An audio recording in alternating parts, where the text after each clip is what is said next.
Direto de Brasília, com Eliane Cantanhede.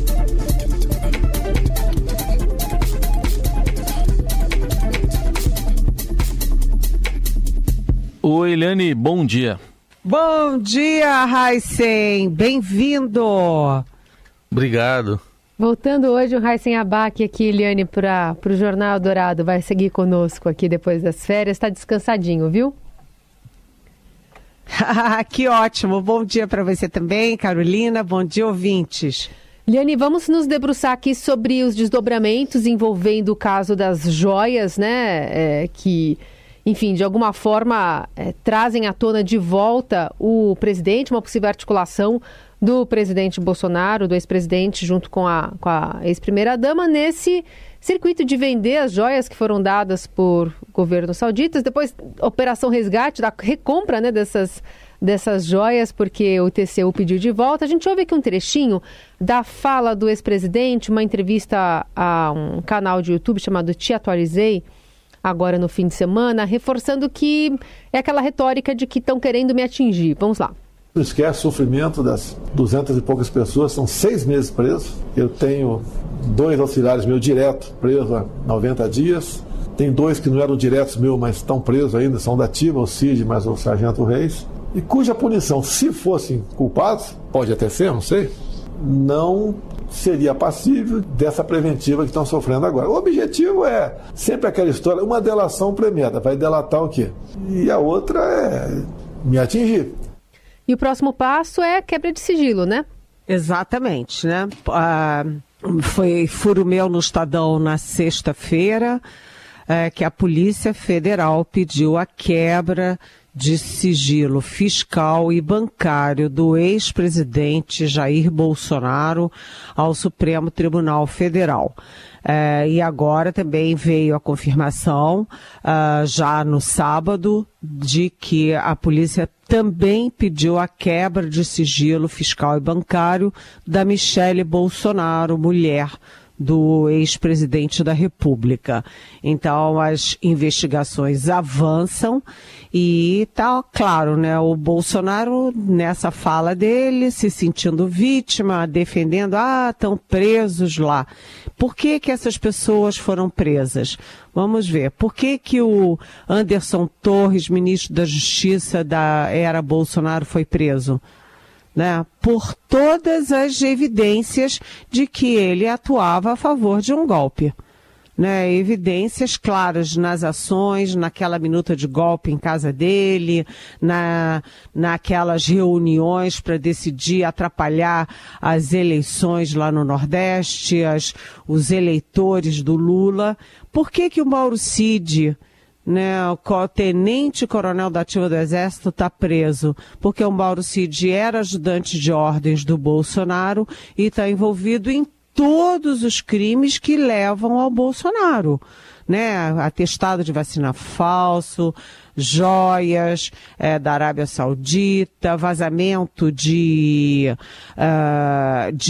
inquéritos sigilosos da Polícia Federal e também o golpe de Estado. Então o Bolsonaro se faz de vítima, o Bolsonaro não toca na história das joias, mas as conversas, as mensagens do Mauro Cid mostram claramente que as joias saíam escondido do Brasil, né? Primeiro, as joias não podiam ser do Bolsonaro, né? A lei brasileira é clara, né, o valor de presentes, os presentes só podem ser pessoais se são evidentemente personalíssimos, ou seja, uma roupa, uma coisa pessoal de valor baixo, mas joias de milhões e milhões com diamantes. Olha, gente, é óbvio que isso não é um presente personalíssimo, isso é um presente para o patrimônio da União. E aí eles pegavam as joias escondido, botavam no avião presidencial, né, aquele avião que levou o Bolsonaro para a Flórida no dia 30 de dezembro de 2022, chegavam lá, vendiam, e aí as mensagens mostram claramente que o dinheiro ia para o Bolsonaro. Tem aquela conversa do Mauro Cid, o filho, o tenente-coronel, dizendo que 68 mil dólares estavam indo para o Bolsonaro, que 25 mil dólares em dinheiro eram também encaminhados ao Bolsonaro. E o Mauro Cid sabia que era um trambique, sabia que era um crime, que era ilegal, tanto que dizia, olha, quanto menos tiver movimentação em banco, melhor, né? Claro, porque ele sabia que era ilegal. Movimentação em banco, né, você tem que exigir a origem, né, origem e destino. Aliás, o próprio Mauro Cid foi pego pelos 3.700.000 reais que ele movimentou em 10 meses, né, e foi a partir daí que a Polícia Federal foi puxando o fio do novelo, e chegou até o esquema internacional de joias, que eu, aliás, antecipei tanto na Globo News quanto no Estadão. Então, essa coisa continua, por quê? Porque as investigações continuam. Vamos lá. A quebra de sigilo fiscal e bancário do Bolsonaro, da Michelle. A conexão da Polícia Federal com o FBI nos Estados Unidos, a Polícia Federal Americana, né? E mais, eles vão colher, né? A Polícia Federal vai colher o depoimento de Bolsonaro e Michelle. E eles vão dizer que não tem nada a ver com isso, mas o dinheiro ia para eles. Inclusive, um dos estojos de joias, as mensagens são claras, um dos estojos, cadê o estojo? Ah, esse já sumiu, já está com a Michelle. Então, gente, tem prova demais, justificativa de menos para esse dinheirão, para as joias, para a venda de joias e para o dinheiro vivo que estava indo para Bolsonaro e as joias, os estojos indo para Michelle. Essa história tem muito desdobramento ainda. Bom, e nos desdobramentos que isso ainda vai ter, fora do âmbito policial, o que a CPMI do golpe está de olho nesse assunto? Porque ela quer convocar para depoimento 2 dos envolvidos nesse esquema das joias. Sim, a CPMI do Congresso quer convocar o general da reserva Mauro Lourena Cid, que é o pai do ex-ajudante de ordens do Bolsonaro, que afundou junto com Bolsonaro, e também o advogado Frederico Wassef, que enfim, era advogado tanto do Flávio Bolsonaro, senador, quanto do Jair Bolsonaro, presidente da República. E todo mundo lembra que foi o Wassef que escondeu na casa dele, em Atibaia, o Fabrício Queiroz, que é outro que foi preso também ali do entorno do Bolsonaro por um monte de coisas mal explicadas ou nunca explicadas sobre rachadinhas. Então você vai juntando generais, oficiais da ativa, com gente como o Wassef, com gente como o Fabrício Queiroz, como Marcos Duval, como Daniel Silveira, enfim, vai embolando as Forças Armadas com essa gente toda, esses crimes. E aí tem mais uma coisa, além do Mauro Cid pai, aí tem essa discussão de convocá-lo para depor na CPMI, tem uma outra questão. As minhas fontes garantem que o celular do general foi apreendido na operação de busca e apreensão na sexta-feira.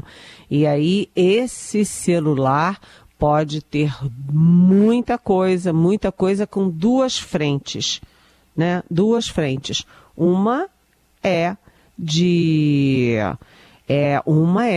a questão do esquema de joias, porque as mensagens mostram que quem ajudava a receber as joias, ajudava a vender as joias, depois recebia o dinheiro das joias para passar para o Bolsonaro, era o general Mauro Lorena Cid, que simplesmente era o representante do Brasil na Apex, a agência de promoção de exportações lá em Miami.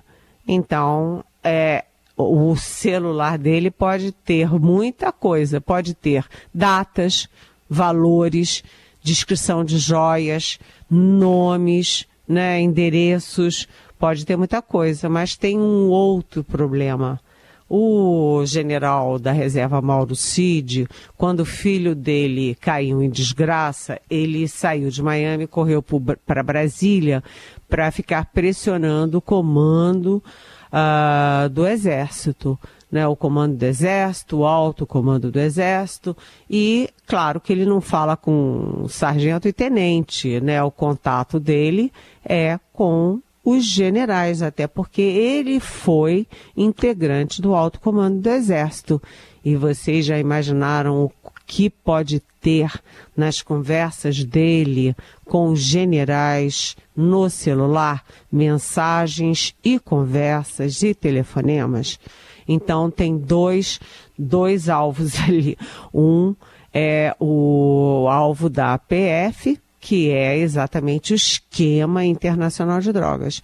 E outro é a questão, será que o general Mauro Cid discutia golpes, falava coisas, escrevia coisas contra o Supremo, contra o Alexandre de Moraes, contra a própria PF, contra o Lula, enfim.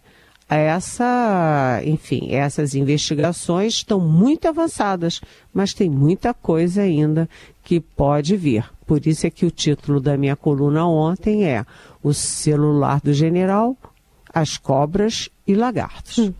Talvez nesse celular aí do pai do Mauro Cid tenha até mais pistas, quem sabe de mais fotos com reflexos, né? Em caixa de presentes, assim, que ajuda bem a Polícia Federal, né, Eliane? Boa lembrança, dona Carolina, porque é o seguinte, gente, o general da reserva Mauro Cid, ele produziu prova contra ele. Ele produziu prova contra ele porque ele fotografou um dos estojos de joias e era de vidro, né? Tinha um vidro e no vidro, o vidro refletiu a imagem dele. Então ele entregou de mão beijada para a PF a foto do culpado. E isso, como eu também escrevi na coluna de ontem, isso não é só prova de que ele é culpado, é prova de como tem um lado pastelão nessa história toda. E tudo que envolve o Bolsonaro tem um lado pastelão, tem o lado da ilegalidade e o lado do pastelão, porque realmente o general produzir prova contra si com essa facilidade é a mesma coisa deles levarem sigilosamente, secretamente no avião presidencial uma palmeirinha de latão, pensando que era ouro e pensando em vender por uma fortuna em leilão. Realmente é uma gente atrapalhada, além de tudo. Viu? E aí a gente está falando de um nome de alto escalão das Forças Armadas, né? Como é que está o clima lá, Eliane? Olha, o clima nas Forças Armadas é um clima de perplexidade e constrangimento. Porque até sexta-feira, o que eles diziam na defesa, no comando do Exército, nas Forças Armadas, enfim, diziam que, primeiro, era um exagero manter o Mauro Cid preso. O Mauro Cid, o tenente-coronel da Ativa, né, que é aquilo que o Bolsonaro diz. Para que prisão preventiva, não é? E eles diziam isso. E eles eram solidários com o pai. Diziam o seguinte, olha, se o filho cometeu o crime, se errou, ele que responda por isso. Mas não precisa estar preso. E se o filho cometeu o crime, que responda por isso, mas o pai não tem, coitado, como ficar pagando pelos erros do filho. E agora a gente vê que a Polícia Federal chama tudo isso de organização criminosa, porque o pai ajudava o filho. O general da reserva ajudava o filho tenente-coronel a aprontar das suas. E o clima é preocupante pelo esquema internacional de venda de joias, mas também porque tem mais coisa por aí. Amanhã, por exemplo, vai depor na CPMI do golpe o hacker Walter Delgatti, que é considerado pela polícia um vigarista, que foi contratado pela bolsonarista deputada federal Carla Zambelli para tentar provar o improvável, que é que as urnas eletrônicas são fraudáveis, e que acabou aí invadindo o sistema do Conselho Nacional de Justiça, criando um pedido de prisão, alguma coisa assim, contra o Alexandre de Moraes, criando mandados falsos. Enfim, ele cometeu crimes graves, tanto que foi preso.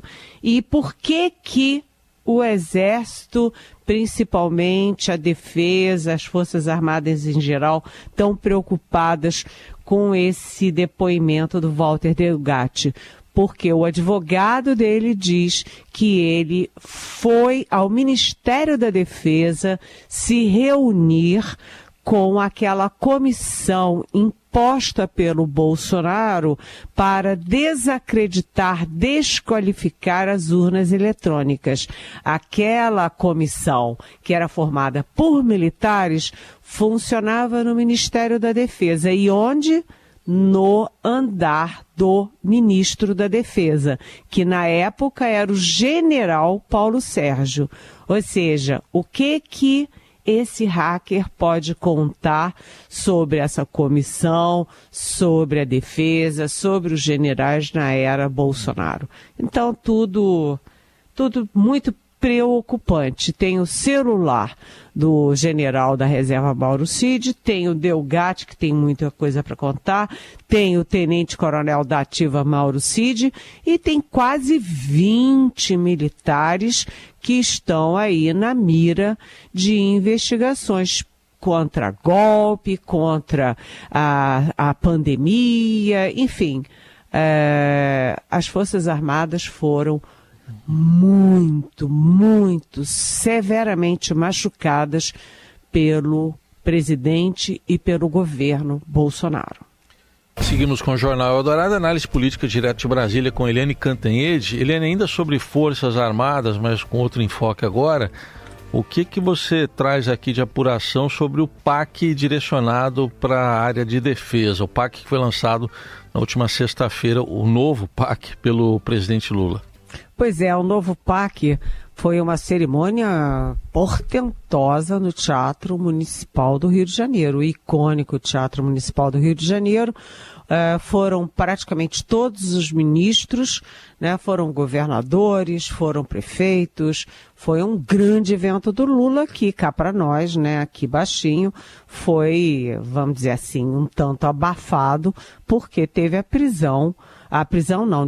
busca e apreensão do general e do Wassef, né? Então, o Lula não deve ter gostado do timing da Polícia Federal, não. Mas o fato é o seguinte, apesar de todo o constrangimento das Forças Armadas, o Lula tem tratado bem as Forças Armadas. Escolheu muito bem o ministro, o Zé Múcio, escolheu muito bem os comandantes. Os 3 comandantes, Exército, Marinha e Aeronáutica, têm sido muito elogiados pelo profissionalismo, pela serenidade. Isso é importante. E o PAC? Bem, no PAC, as Forças Armadas tiveram quase 53 bilhões de reais, o que é mais do que saúde e educação.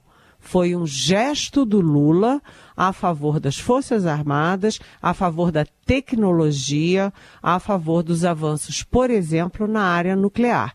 Então, o ministro da Defesa, o Zé Múcio, que eu acabei de citar, já foi à França, está em contato com o equivalente a ele, o ministro da Defesa da França, que deve vir ao Brasil no final de outubro, para ampliar o programa nuclear da Marinha. Então, o Lula trata bem, tenta abrir aí uma nova página para as Forças Armadas, que, como eu disse, sofreram muito na era Bolsonaro.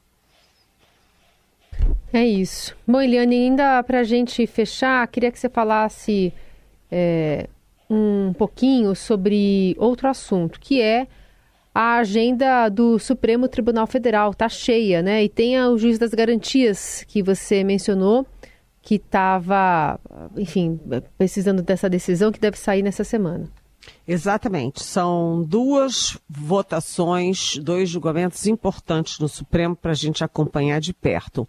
Um é do juiz de garantias, que já tem aí, foi pedido vistas, mas está recomeçando e pode ser concluído essa semana. Uma coisa que, por exemplo, foi feita contra Sérgio Moro e a Lava Jato. E a outra é a questão de porte de pequenas quantidades de drogas, de maconha principalmente, para consumo. Ontem, o presidente do Senado Federal, Rodrigo Pacheco, se postou contra essa medida. Ele é contra isso e ele diz que isso é questão de legislação e não de julgamento no judiciário. Mas o Supremo vai ter uma pauta bastante carregada até setembro, quando a ministra Rosa Weber sai da presidência e sai do próprio Supremo por completar 75 anos, gente. Muito bom. Vamos acompanhar com a Eliane Cantanhede sempre conosco. Lembrando que você pode perguntar para ela, fazer sua pergunta pelo 994811777 ou pelas redes sociais com a hashtag Pergunte para Eliane, coluna que fica disponível também nas plataformas de áudio. Obrigada, Eli. Até amanhã. Até amanhã. Beijão.